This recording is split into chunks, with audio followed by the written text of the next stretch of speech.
For Christmas in 1998 my sister got a piece of software called American Girls Premiere. It simulated staging plays with characters from the American Girl Dolls toy line and the tie-in book series.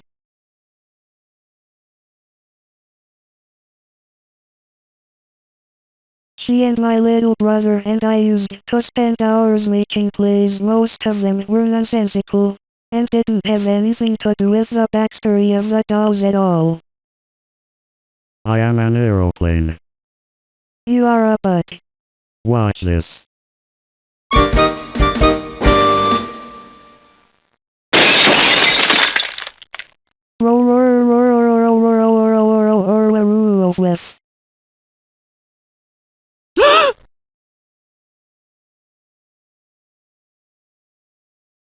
I think playing with this software encouraged me to embrace absurdist humor. It was so easy to make up situations and interactions between characters that made no sense at all.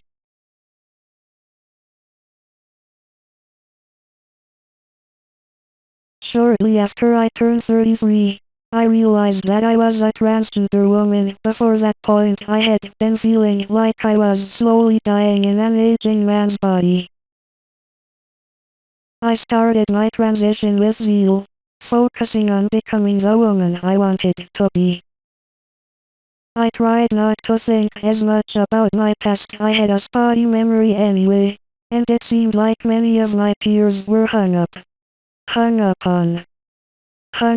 their lost girlhood.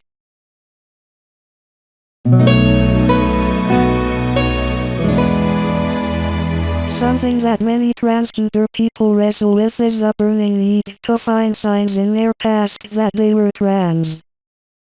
I initially felt like I had no signs, that a door in my mind that had never been opened before was suddenly blown off its hinges. I even worried at first that I had been stricken by some form of rapid onset OCD.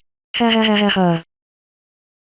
The reason we look for these signs is to reassure ourselves and sometimes others that we are who we say we are, that our experiences of gender incongruity are real.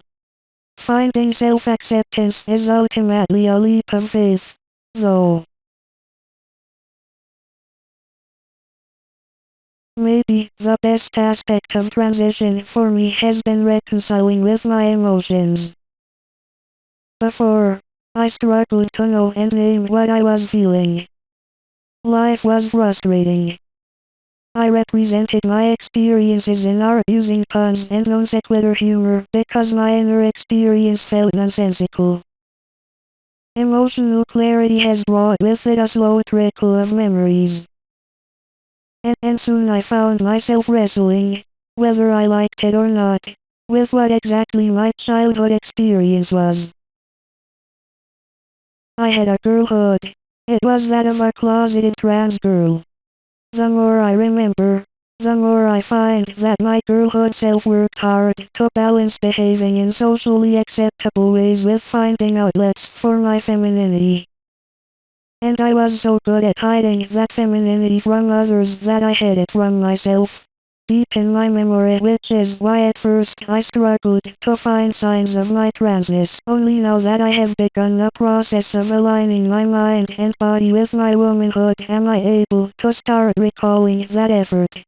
These were my dolls, and this software was one of the ways that I could play with dolls without being directly shamed for breaking gender norms. My parents definitely thought it was weird, but they didn't stop me, and my siblings seemed to have fun. By engaging with my memories as they come up, I'm finding completeness and continuity in myself. The process can be a bit painful, in that I see the lengths that my girlhood self went through to make her life tolerable. I realize now that what I thought was a drive to look for signs of transness in my past is actually a need to reconnect all of the parts of myself that I had labored to disassemble. I'm putting myself back together slowly. It can hurt a lot. I often find myself crying when reconnecting with a memory, but it is absolutely worth it. I used to beat myself up a lot for my decisions growing up. Now, I have compassion for my girlhood self that I never had before. Transition is a journey in healing. I'm learning to love who I was, which helps me love who I am now. My girlhood had trauma, but also bravery, and improvisation, and humor. I'm learning to love the girl who got me here, and slowly.